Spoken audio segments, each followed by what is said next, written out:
I think about considering that instead of an obstacle as an opportunity. So I decided to focus mainly on the Spanish-speaking audience. Very cool. And guys, if you're out there and we get cut off again, then we're just going to keep powering through this and we will post the recording afterwards, FYI. So I apologize if the stream's not working today. Sometimes they just don't work. So, Yanni, welcome to all of our asynchronous podcast listeners and YouTube viewers, where we archive everything on our platform and also on our website. So, Yanni, let's get into it. What is the language, the LQM spectrum? I've talked to you about this before. I remember when you were writing it, we had some chats about it, about the 7 different components of it. Why write this? What needs is this addressing in our industry? And what is it? Give us an intro. Okay, I'll try to. So mainly the idea behind creating this LQM spectrum is trying to have like a baseline towards quality, which it can be so abstract as a topic and so challenging sometimes, because there are so many different environments out there, mainly from the buyer side, from companies, even from LSPs as vendors. So it's like there's always a challenge behind quality. So the idea was to try to create this unified vision, or at least have a baseline about what to talk about when we talk about quality. So this So, is the idea of having this like colorful spectrum of the 7 components, which I think they are all interrelated somehow. So whenever you think about quality, it's probably that you end up talking about all these 7 components, or at least the idea is to consider them, to create to try to create a successful quality management program. yeah, and I like that we call it a spectrum, right? Because as you mentioned, there's so many different steps in quality, and here we have quality models, vendor management, supply chain, user experience, metrics, technology, and finance, and they're all interrelated. There's no hard cutoff points between these, and so it truly is a spectrum.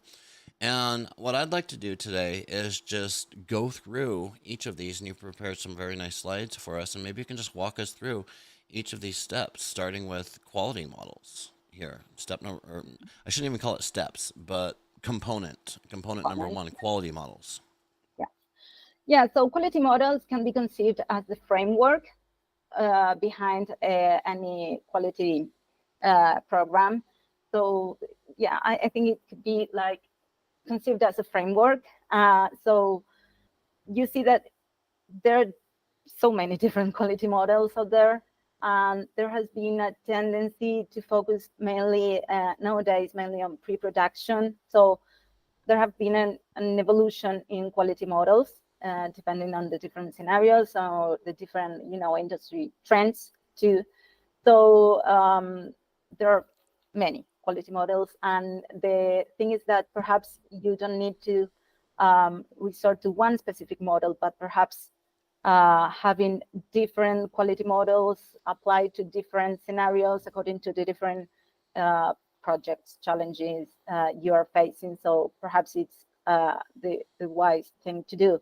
But for that, you need to be aware of the different quality models that you can resort to in case you need to do that. Yeah, So there's different ones out there, right? And the thing about our industry, it's very hard to have standardized approaches to anything, really, because every localization program's so different. So, mhm. and that's not changing. That's getting worse, if anything, right? Uh, So, it's very yeah. hard to So standardize things. Yeah, so first thing to consider is that industry itself is so dynamic, so it's ever changing, and the different requirements sometimes are also evolving day to day. So the idea is to be part of that dynamic process. So to be perhaps to focus on one quality model perhaps you're missing other things out there. So the idea is to consider this idea of also how quality models interact with all the different components out there. So yeah, it's like there are no, uh, it's like the rainbow. I like to use that analogy in the sense that you have like blurred lines between these 7 components, Yeah, in the yeah. sense that they are so interrelated that, yeah. Well, and I see on the slide here you have XLQA as a holistic quality model. Tell us a little bit what do we mean by XLQA? XLQA, you know better than me Oh yeah, but about I'm the host. that. I get to ask the questions here. Yeah.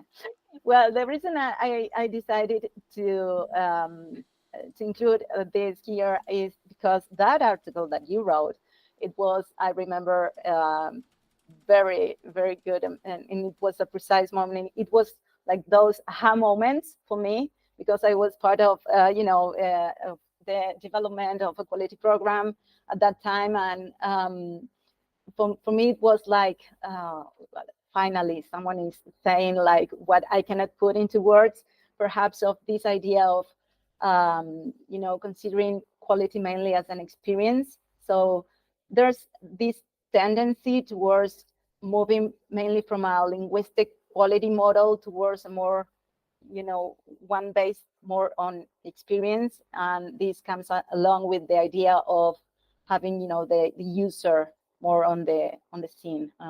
So I think it has to do with that.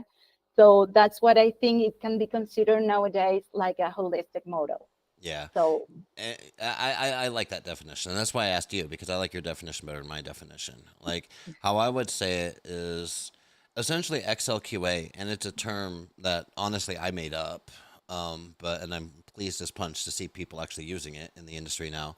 But it's this experiential language quality assessment is essentially a way to incorporate elements of user experience into the localization workflow because UX teams and localization teams need to be working closer together, in my opinion. And the more conversation that we can have that promote that, the better.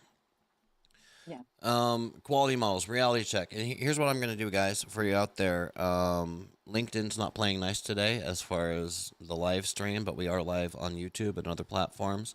So what we're going to do is post a link to this afterwards so that anybody can watch it, listen to it, and all of that stuff.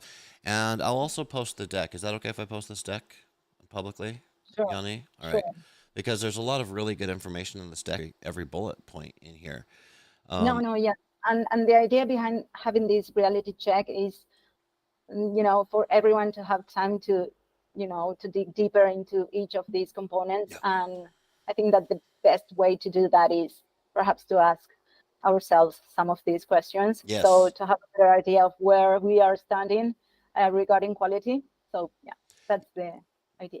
Agree. I like this, and I'm just going to read it out loud for our podcast, for the benefit of our podcast listeners out there. So, quality models, reality check. Some questions we need to ask ourselves: are the selected quality models aligned with the company's specific language quality objectives?